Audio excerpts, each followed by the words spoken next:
तो वृंदावन में एक संत थे, वो रोज सोहनी सेवा करते थे, झाड़ू लगाते थे पूरे वृंदावन में, यत्र तत्र जहां उनका मन करता था उसी कॉलोनी का आज पूरी सफाई करते। सुबह 4 बजे से उनका यही भजन था, यही संध्या थी, यही नाम जप था।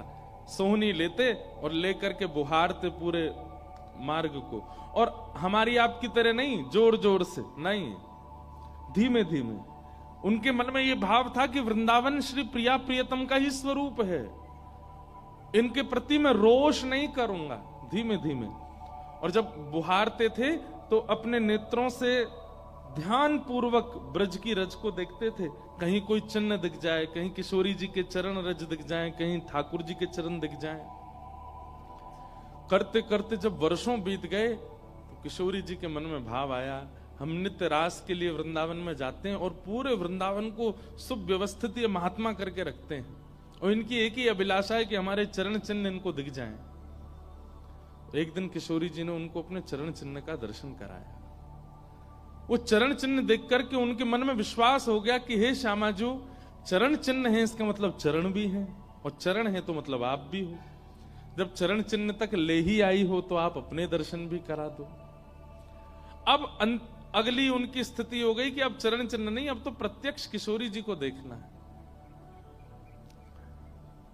लेकिन हमारे ब्रज की एक परंपरा है कि जब तक किशोरी जी की सखियां अनुमति नहीं देंगी ना, तब तक किशोरी जी के दर्शन नहीं हो सकते। इसलिए ललिता जी को मनाओ, विशाखा जी को मनाओ, यमुना जी को मनाओ, गोपेश्वर महादेव को मनाओ, सखियां जब रीझ जाएंगी तब किशोरी जी से मिलना होगा। तो जब तक ललिता विशाखा आदि सखियां अनुमति नहीं देती तब तक किशोरी जी के दर्शन नहीं होते। लेकिन किशोरी जी तो चाहती हैं कि उनको दर्शन दें। तो एक दिन किशोरी जी ने रास करते करते अपना नूपुर वहीं छोड़ दिया, और नूपुर छोड़ करके किशोरी जी निकुंज में चली गई। आप सुबह सुबह जब सोहनी करने आए तो आपको वो नूपुर मिला, और नूपुर देख करके वो आनंदित हो गए। इतना सुंदर नूपुर, ऐसी सुंदर उसकी कलाकृति, इतना हल्का उसका वजन, इतना सुंदर उसका स्वरूप। नूपुर को अपने पास रख लिया। आज किशोरी जी के चरणों का एक नूपुर नहीं। शाखा आदि बोली, हे श्यामाजू आपका एक नूपुर कहां गया? बोले, अरे मो तो पता ना है, सके नृत्य करते करते रह गए हो वृंदावन में। ललिता विशाखा बोली, स्वर्ग के इंद्र के हाथी के दांतों से बना हुआ नूपुर है वो, सामान्य नूपुर नहीं है। आपके ऊपर तो कोटि कोटि ब्रह्मांड वारी वारी जाते हैं किशोरी जी, पर वो नूपुर ठाकुर जी ने आपको भेंट किए हैं, बड़े बहुमूल्य नूपुर हैं। अब किशोरी जी बोली, मोए ना पता कहां रह गए हो कहीं पे। किशोरी जी तो मन बना चुकी है ना, दर्शन देना है उनको। तो ललिता विशाखा ने विचार किया कि हम ही जाती हैं, ढूंढ के आती हैं निकुंज में, कहां है वृंदावन में। बोले, अपने रूप में तो नहीं जाएंगी, तो एक वृद्धा का रूप धारण किया, एक वृद्ध मैया का रूप धारण करके ललिता विशाखा गई और वृंदावन में ढूंढने लगी नूपुर कहां है। तभी ढूंढते ढूंढते वो महाराज जी सोहनी कर रहे थे, उनके सामने पहुंची। अरे बाबा,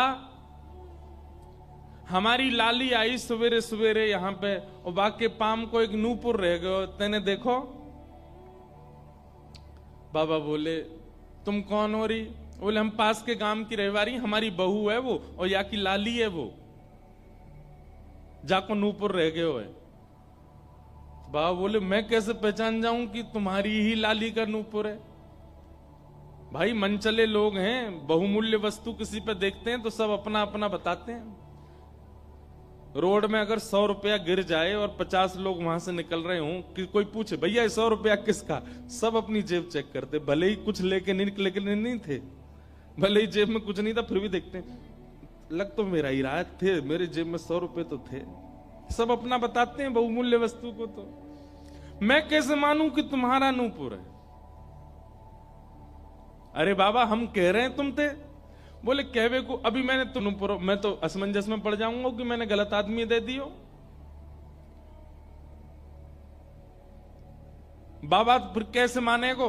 बोले, एक नूपुर मेरे पास है, एक नूपुर तुम्हारी बहू ने ही पहन रखो होगो, वाकू ले आओ। और यहां लाकर के मुझे पहले नूपुर की पहचान करा तो मैं दूसरा दे दूंगा। ललिता विशाखा बोली बड़ो चतुर बाबा है, श्री जी को बुला रहा है। अरे बाबा तो शर्म ना आवे, ऐसी घर की बहू बेटी ने हम तेरे पास लेके आवेंगे। बाबा बोले तो फिर चले जाओ, तुम पे भैया खूब धन धान्य, दूसरा नूपुर बनवा लियो, जे मुंह पे ही रहने दो। ललिता विशाखा बड़ी चिंता में लौट करके आई तो किशोरी जी बोली क्या बात है, आप इतनी चिंतित क्यों? बोले एक बाबा है, बाने आपको नूपुर धल लियो, यूं कह रहा है कि पहले जिनके पास एक नूपुर है उनको लेके आओ तब दूसरा दूंगो। तो श्री जी बोली इसमें क्या देर है, फिर ले चलो, चलते हैं ना।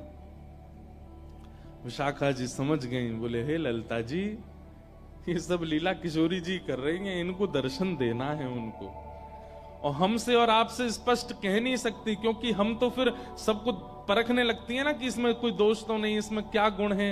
इसलिए किशोरी जी सीधे हमसे नहीं बोल करके और ये लीला कर रही हैं, इनको ले चलो। और किशोरी जी आई वृंदावन, और महात्मा बैठे सोहनी कर रहे थे, और सामने से जैसे ही किशोरी जी को आते हुए देखा, बाबा ले हमारी बहू आ गई, अब नूपुर दे दे, देख या को नूपुर भी वैसा ही है। बाबा बोले मेरी आंख की कमजोर है ना, दूर से दिखना रही, पास लाके हाथ से स्पर्श कराओ।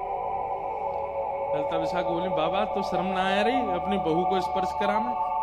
तो बोले चरण स्पर्श करावे में कहा देर, ले आओ।